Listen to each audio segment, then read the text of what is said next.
Just talk about you, virtuous women. I want to have a little contest first.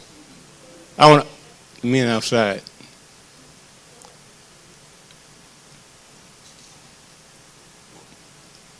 I want all the men to say Happy Mother's Day, and I want all the girls that are not mothers or whatever say Happy Mother's Day. Y'all ready? When I raise my hand, I want all the men, little ones, big ones, in between ones, to say Happy Mother's Day. You ready? My hand got to go up.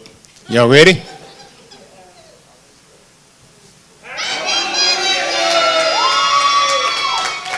That's good. Okay. All the young ladies, all those that are not mothers, are you ready? Where's Justice? Where's Janara? Kiana? Y'all ready? Happy Mother's Day! That's what I thought. They beat the men. I'm not going to be long, but I've already been warned. But I want to tell you a few stories on down the line. First, I want to say you're worthy.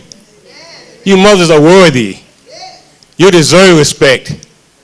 You are the ones in the churches and in the home. You are the one holding the family together. There are men, but you are the majority. God adores you. He adores you. And I heard over the last few weeks that you have the authority. You have the authority to defeat the devil. You can do it. All you have to do is exercise that authority. That's right. Hallelujah. And I also heard that he doesn't even have keys to his own house.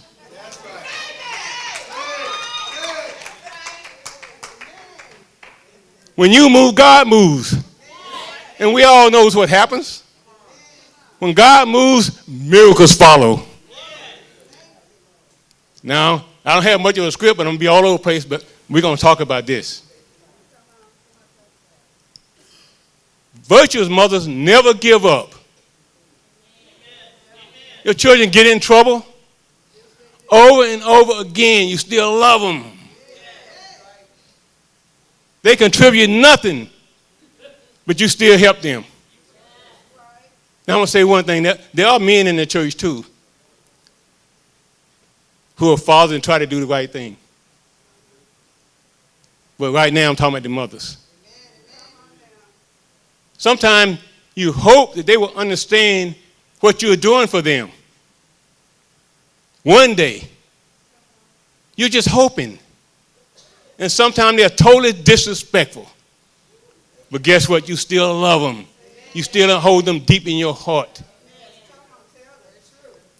I was thinking about that because I had a phone call last night. I won't tell you about that unless we have time. But I was very, very upset last night and this morning. And that's what kind of turned what I wanted to talk about. And it's bad. And it's all because fathers not in individuals' lives. Paul told Timothy, in the last days, Timothy, there will be difficult times.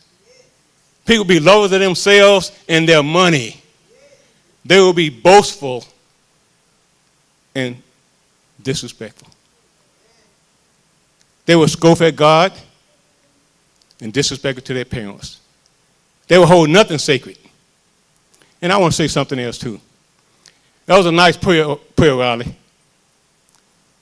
You know, Book of Matthew says, we don't need long prayers. God already knows what you want. He already knows what you want. The Bible says, train up a child the way he should go, and when he get old, he will depart from it. And I'm glad you did that, Riley, because I want to tell you a story, because my mind goes around. We had an individual in church, in the other church over there. And when he stood up to pray, guess what? It was nap time for the kids. This is no joke. He prayed for over an hour. And 80% of the kids were asleep. And guess what? The whole choir. That one over there was asleep too. Solarian. And he did it over and over again. I couldn't understand that. The guy was 6 feet, about 4, and I wanted to go up there and kick him on his legs. But it was crazy.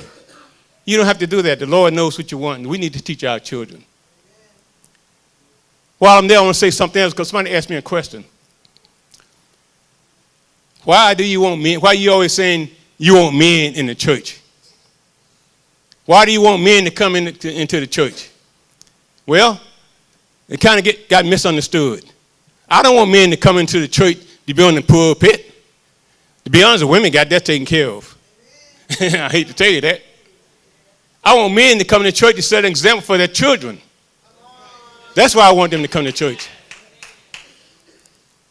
The book of Matthew says, let your light shine before men so they will see your good works and glorify your Father in heaven. Now I'm going to tell you, I've seen this.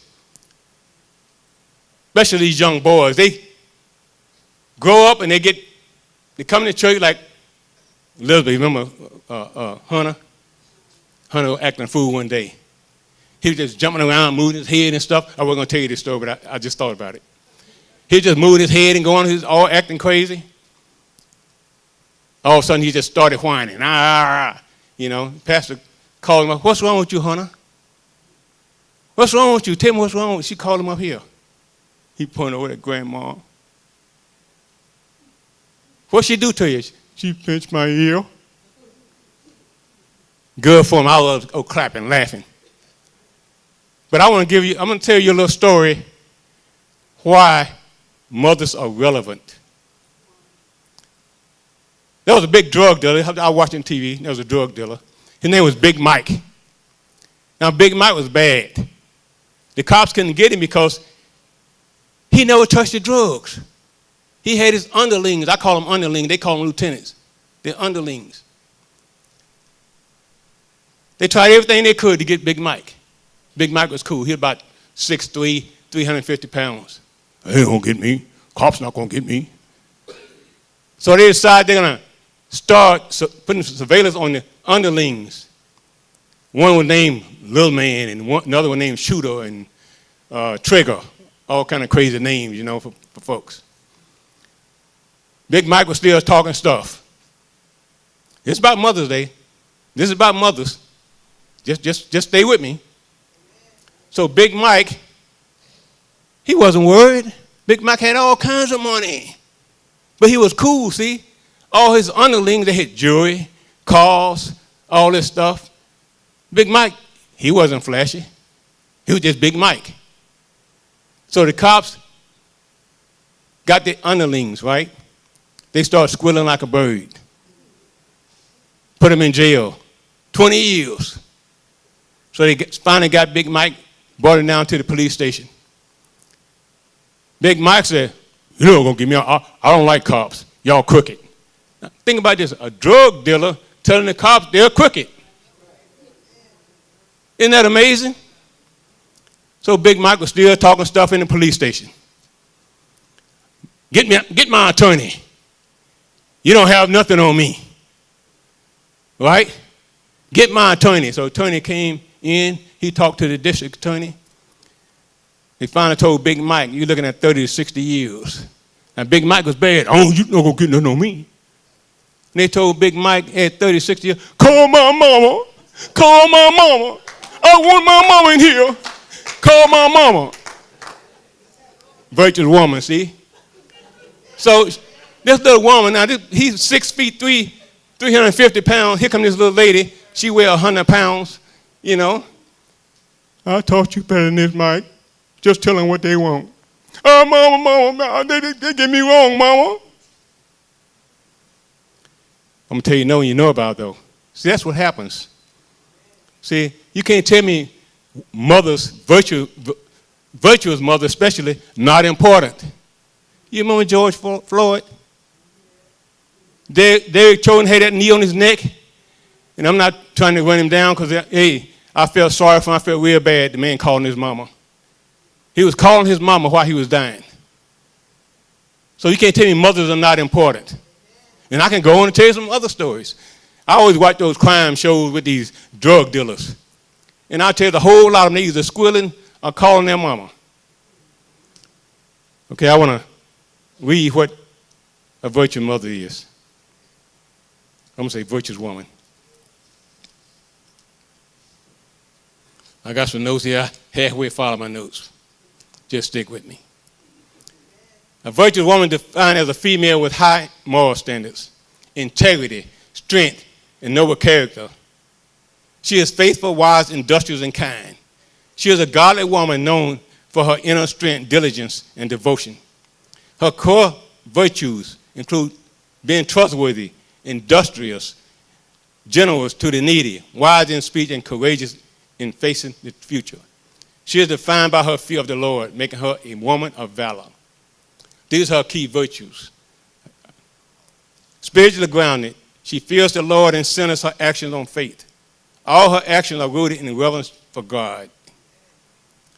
Wise and kind, she carries herself with strength and dignity, viewing her worth as far above rubies. She respects herself, and it shows in her actions. She is a hard worker, managing her household diligently, rising early and doing her household is well provisioned. She is generous, courageous, and compassionate. She opens her arms to her family, the poor, and others in need. She is not afraid of the future because she has prepared for the days to come. She seeks wisdom and knowledge. When she speaks, she is heard. She speaks with wisdom, carefully offering faithful instructions.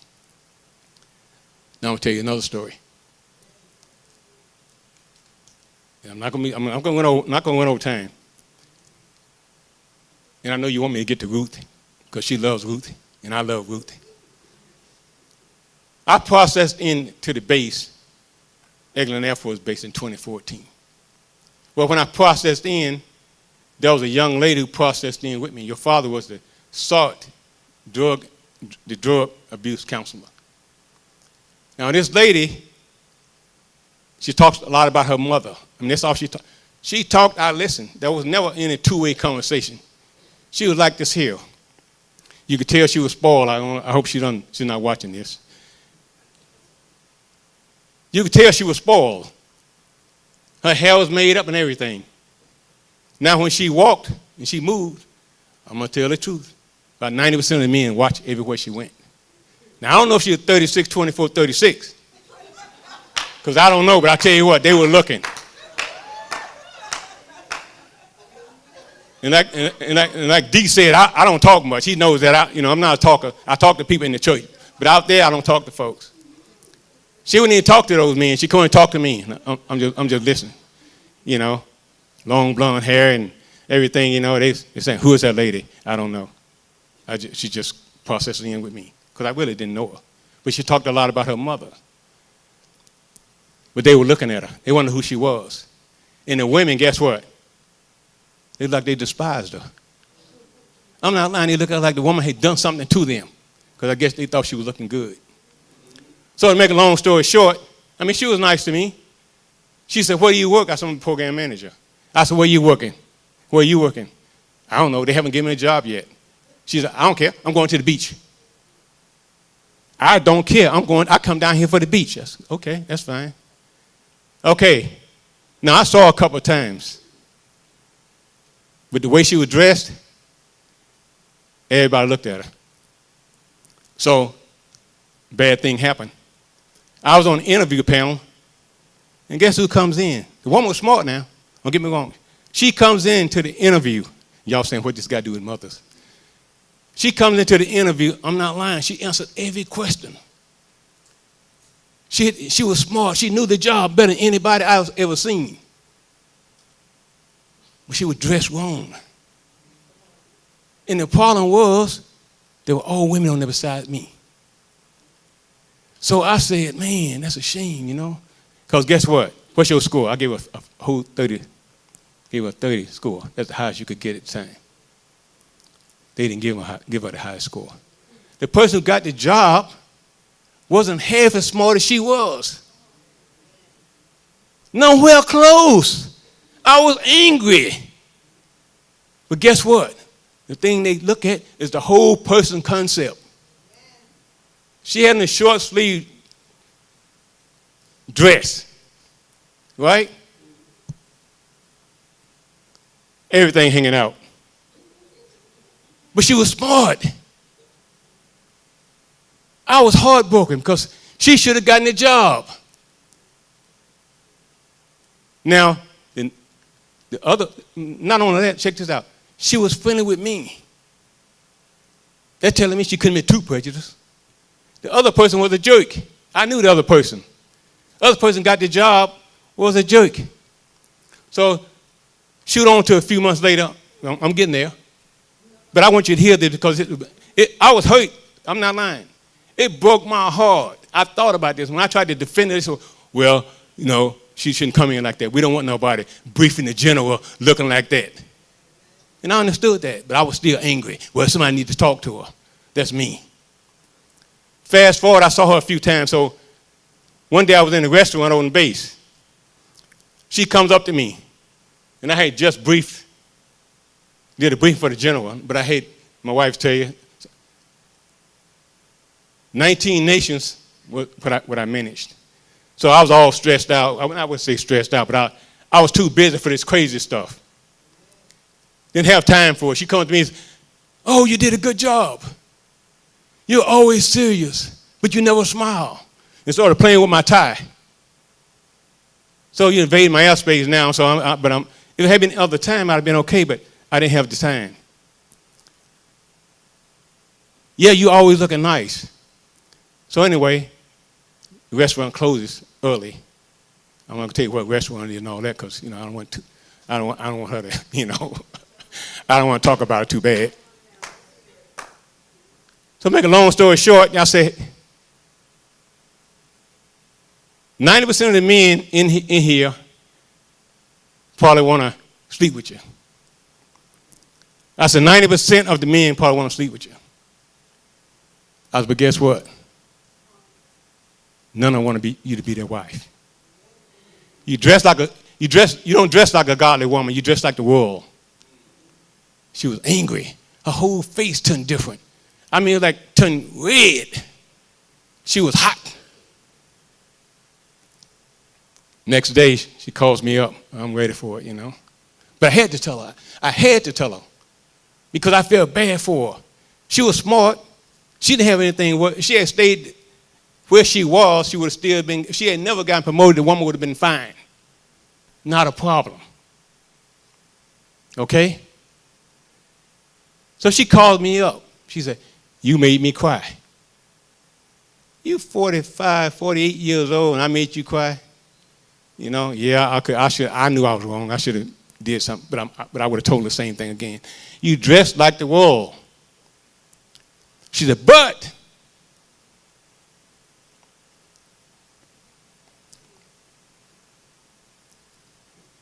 my mama said, I want to talk to you about that. Her mama said, he was right. I wanted to talk to you about that. You got a brain, but people don't see your brain. People see the outside. Now let me tell you what. Put up Samuel, 2 Samuel 16:7.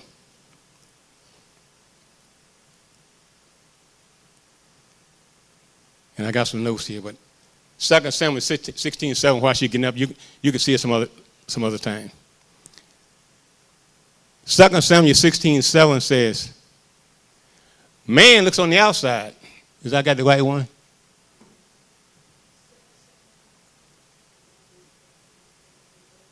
Yeah, 1 Samuel. Let me see what my notes say. I want you to see this. Yeah, 1 Samuel 16:7.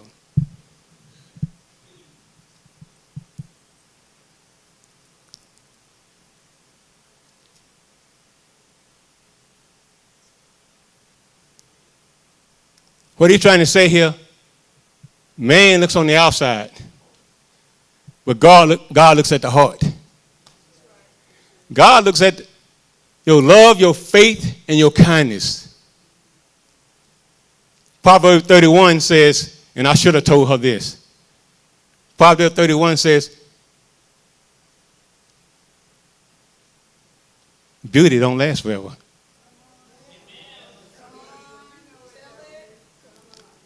And the woman who fears the Lord is blessed. Okay?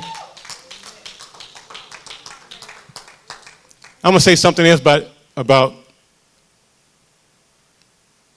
the virtuous woman. So I'm thinking about what I'm going to say about this thing, right? And I was thinking about some tiles. In it, do any men know what P235 15s are? 245 15s?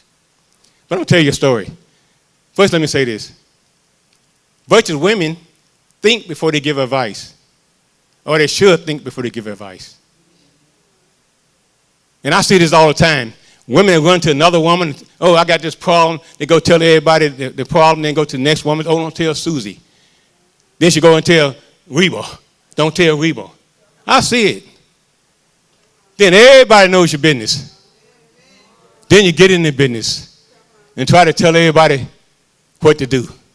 I'm talking about your friends and your other girlfriends and girlfriends and all those. And sometimes we talk a little too much. We were going down Evangelist Elder McPherson. Now we were in Little Rock, Arkansas. And a car pulled up beside me. Now listen. A lady in the car. With a woman in the back seat. I was staring, y'all. You hear me? I was staring. And the woman in the back said, look how he's staring at that woman. Look how he's looking at that woman. I'm guilty. I was staring. She said about the third time, look how he's staring at that woman. My wife said, honey, he was looking at the car. See, what kind of car was it? It was a 63 split window Corvette. The tag says 63 SPLT. It had the 327 engine. It has P235 tires in the front.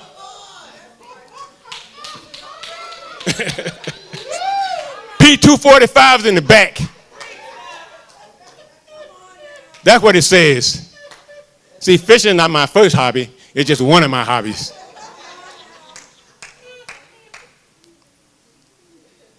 Now I'm not going to take too long, but I just want to tell you this. So I'm going to put Reverend Abbott on the spot here. We're having men's meeting on Monday. So Reverend Abbott, he says, well, how do you find a good woman? How do you know you got a good woman? First I'm going to tell on. I hope you don't make it mad. First he said, nobody loves you, knows you more than your mama. Y'all believe that? Nobody knows you more than you know yourself. He said, well, how do you find a good woman? What does it take? You got to communicate and communicate and communicate and communicate and communicate and communicate. Lay all your cards on the table. Now, this is for the young women. The problem with the communication is intimacy comes before communication. Intimacy comes before communication. And it's a lot. And that's the one thing we need to stop doing. And I'm going to tell you a story. I'm going to tell you a story. I had no plan to tell you about this here. Now, I needed anger management real bad, right? It's no joke. My anger has done a lot for me. And she knows this time. What I'm about to tell you now is she knows about it, you know.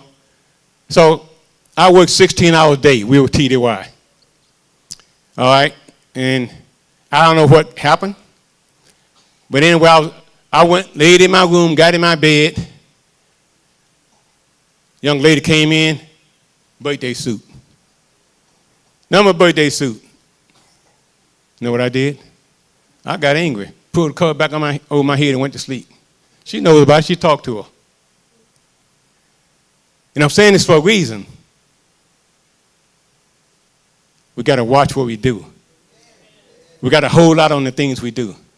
We got to listen. Young folks, you got to listen to your mothers because they love you. They really, really love you. Now, I'm not saying all of them, but I would tell you the ones in the church, they brought you to church. That means a lot. Okay, now I'm going to get to Ruth. One of the most respected women in the Bible, as far as I'm concerned, is Ruth. Who all has ever heard of the story of Ruth? Okay, good, good. Now I'm going to tell you why I like Ruth, but I'll tell you the story anyway. Some of the stuff I can skip. And I'm going to have you out here real soon. Now, Ruth, she was the daughter-in-law of Naomi. Naomi was an Israelite. Her husband was Elimelech. Okay? So what happened, they had a family in Judah. I'm going to say Bethlehem, Judah. So I don't get anything wrong, because if I do, Walking Bible over here going to correct me. Okay?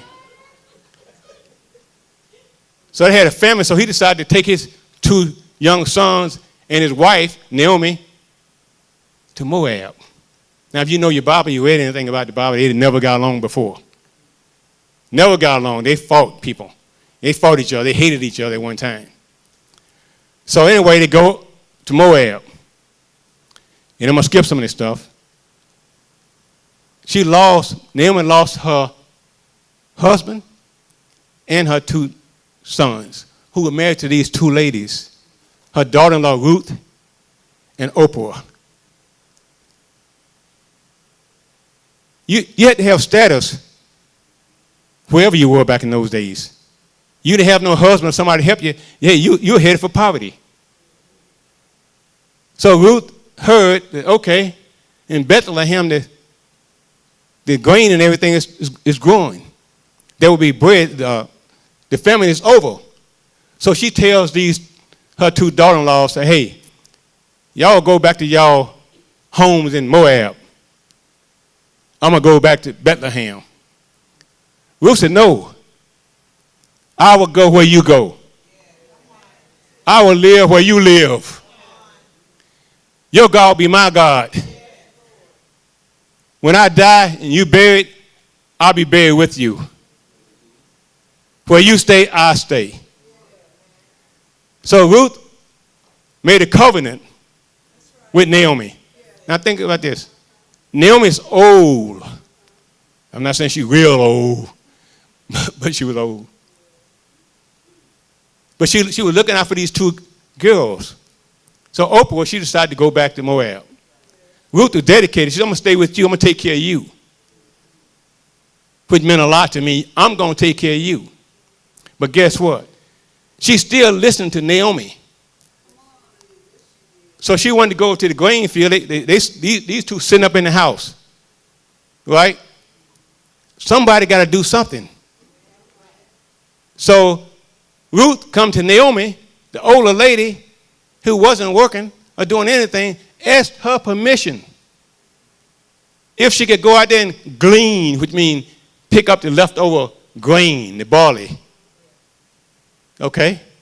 So Naomi, being smart, said, yes, go out there and glean. So, make a long story short, she caught the eye of Boaz, who was the owner of the field. Okay? So, Boaz said, who is she? He would always greet his workers. He was a God-fearing man. You could tell by his actions. God bless you. They would say, God be with you, back and forth. So when the oath says, that's Naomi's daughter-in-law. She's been out here working from morning to night. She had very little rest. She's working hard. She's out here. She asked me if she could come out here and glean. So Boaz was impressed. So he said, lay the whole stalks in front of her. Lay the whole stalks in front of her. And she was picking it up, you know. She went back to, now check this out. This is what I want. This is another part I like. I know I'm not going to tell you the whole story step by step because we're going to get out of here. So this is what I like. She went back to Naomi, and Naomi said, where you get all this stuff from? I'm paraphrasing. Where you get all this stuff from? The owner, Boaz, you know, allow me to do all this stuff, right? So she looked around. Now she worried about her daughter-in-law. She knows that pretty soon the barley field, you know, you can't do barley in the wintertime. It just has a season, even though it's over there hot or whatever. It has a season. So she said, Boaz, she thinking, well, he really cares for you. There's some things in between, because she asked Boaz, why do you care for me? And Boaz told her, you didn't go out there, you young, you didn't go out there and, you know, with the young men, you're not throwing yourself around where it boils down to. You're not out there trying to find a young man, because Boaz was old himself. Right? He was old himself, but he was the owner. He was in the line with Naomi's husband. He was related to Rahab. Y'all know the prostitute in Jericho, right? So now check Naomi out. Let me tell you what you do. let me tell you what to do.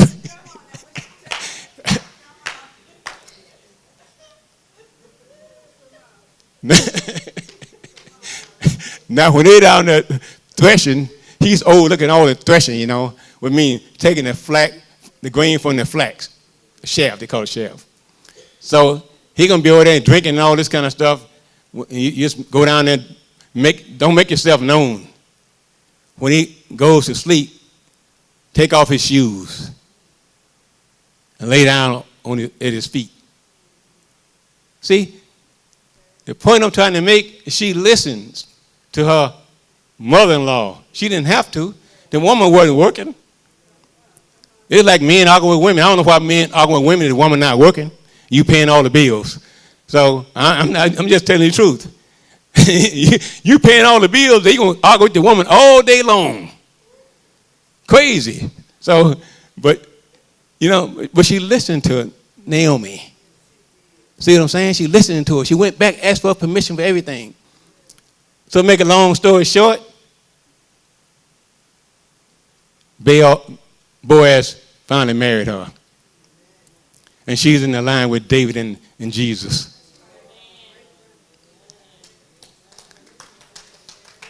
And that's it. But anyway, I wish all of you a happy Mother's Day. And I promised Brother Abbott, Reverend Abbott, I would have y'all out soon. I know folks want to go eat. And I want you to really enjoy yourself. And I have a lot of respect for mothers. And when I say mothers, I'm talking about grandmothers too. Because I'm going to tell you something. It's like Paul told Timothy. These are rough days. And I tell you what. There are a lot of kids out there in trouble. They're going to jail. They're throwing us away like crazy. 20 years, 30 years. A lot of them have life in prison. And I pray for each and every one.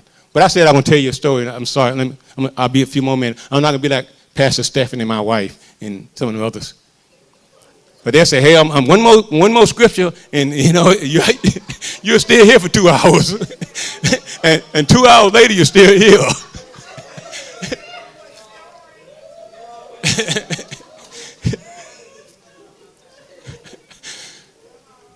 So a young man called me last night, and he cried.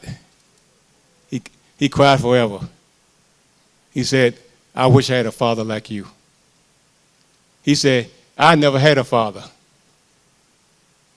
He said, my mother tried to do the best she could. But he tried. And I tell you what I respect. I know the guy. He went to prison 8 times. Father never came to check on him. Father never did anything for him. And I listened to him. And I said, well, I want to come see you. He's in Texas. He said, you don't have to do it. Just talking to you is enough. But anyway, I want to emphasize, without his mother, he wouldn't have had anybody. And that's it. Thank you.